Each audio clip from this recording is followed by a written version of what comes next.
The Chris Tucker that we got now is Epstein Island Chris Tucker. Oh, Lord. Not Smokey.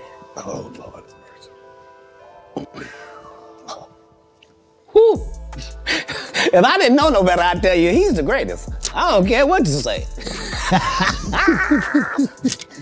To be confident and not delusional is a real skill. Most of these confident people we see is really delusional. Well, you don't think they asked Chris Tucker to come back in the second Friday? So check this out. Chris Tucker, the Rush Hour dude, raked in like $50 mil just from those movies. And when you adjust for inflation, it's more like $165 mil crazy, right? And rumor has it Tucker was in the know about pretty much everything and everyone in Hollywood. But then one day, poof, he disappears from the scene, leaving folks wondering if he dipped out because he knew too much. It's a story we've seen before with other black comedians like Katt Williams. Unlike Katt, though, Tucker straight up vanished from the limelight. But guess what? Now it seems like Chris has finally spilled the beans on why he bailed from Hollywood. So what's the scoop? Let's dive in and find out. Growing up in Atlanta with his two sisters and three brothers, Chris and his siblings always keep each other entertained. It was during those times that Chris discovered his love for making people laugh, especially during his high school days when he was crowned the most humorous from hosting talent shows to trying his hand. Yeah, at stand-up comedy, he was determined to make it big at just 19. He packed his bags and headed to Los Angeles, ready to kickstart his comedy career. It wasn't long before he landed a sweet gig on D Comedy Jam, where his lightning-fast delivery and infectious energy won over audiences in a heartbeat. New place, man. Hate my neighbors, man. I got neighbors that borrow shit all the time. You ever had a neighbor that borrow your shit and keep it so long you have to borrow it back?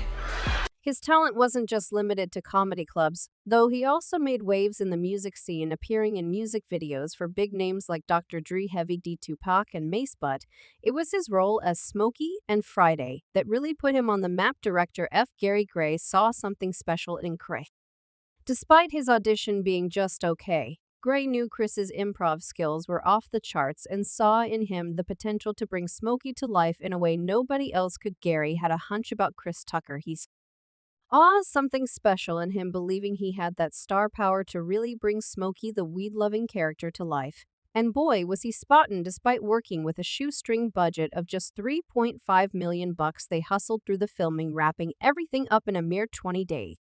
After Friday dropped in 95.5, Chris and his crew, Ice Cube, the late John Witherspoon, Tiny Licer, and Nia Long, turned it into a cult classic. The flick raked in a cool $28.5 million, skyrocketing Chris's status as a legit actor as Smokey. Chris had audiences cracking up with his antics, showing off a whole new side to his talent. But here's the kicker: 1997 was the year that changed everything for Tucker. He didn't just hit it big one, but 3 times over. First up was The Fifth Element, a mind-blowing sci-fi flick that proved he could handle a big-budget blockbuster. Then came Money Talks, a comedy riot that had folks rolling in the aisles, and just when you thought he could on top that bomb, he nails it in Quentin Tarantino's Jackie Brown, holding his own with the big-name actors. By then, Tucker was the talk of Tinseltown, even rubbing shoulders with A-listers like Jamie Foxx. Speaking of Foxx, he once spilled the beans about how Tucker's sudden rise made him feel some type of way. During a candid chat on The Late Show with Stephen Colbert, Foxx admitted he felt a bit shook when Tucker stole the spotlight. It was a defining moment that made him reevaluate his own fame, especially after his stint on In Living Color.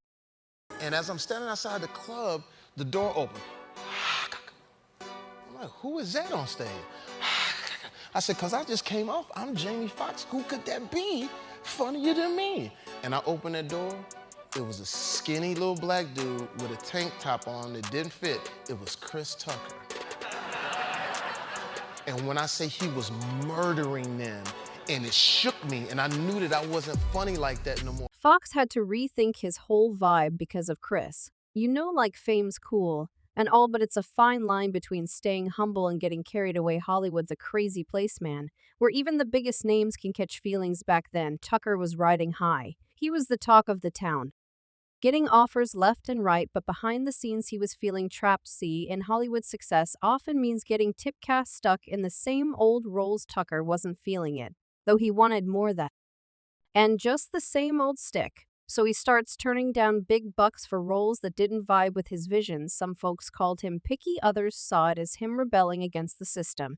But here's the thing, Hollywood wasn't seeing past his skin color. They kept offering him these stereotypical roles.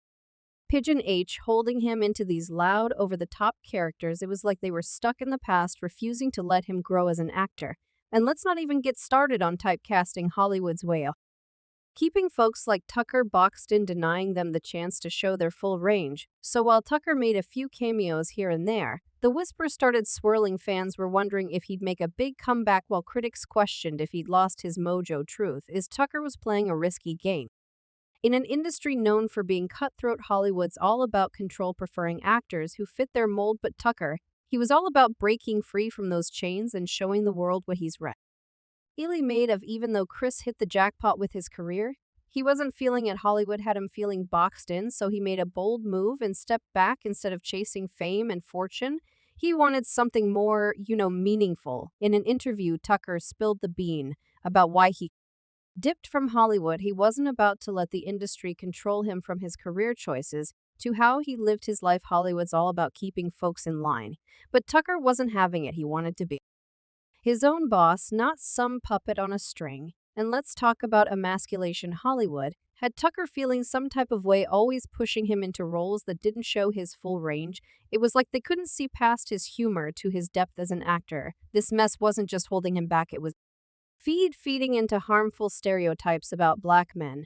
But Tucker wasn't about to let Hollywood bring him down. He stayed true to himself even when it meant turning down big roles. Some folks admired his dedication, while others thought he was just rebelling against the system. In Hollywood, they weren't exactly helping matters. Their lack of diversity and resistance to change was stifling talented artists like Tucker.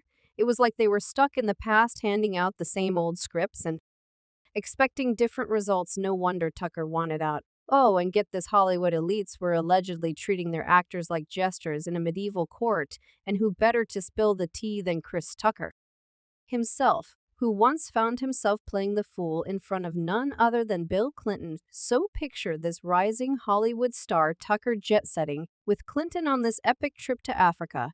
Sounds glamorous, right? Well, not quite. Tucker spills the beans on the whole experience. And let's just say it wasn't all sunshine and rainbows during their travels. Tucker felt like he was being bossed around by Clinton, like some kind of lowly jester entertaining his noble king. Can you imagine a list actor turned it into a performer for the amusement of powerful figures? It's straight up scandalous. But here's the kicker, Tucker wasn't just putting on a show for Clinton and his crew. He was doing impressions, keeping the laughs coming at gatherings and parties. It's like Hollywood's elites had him on a string, dancing to their tune.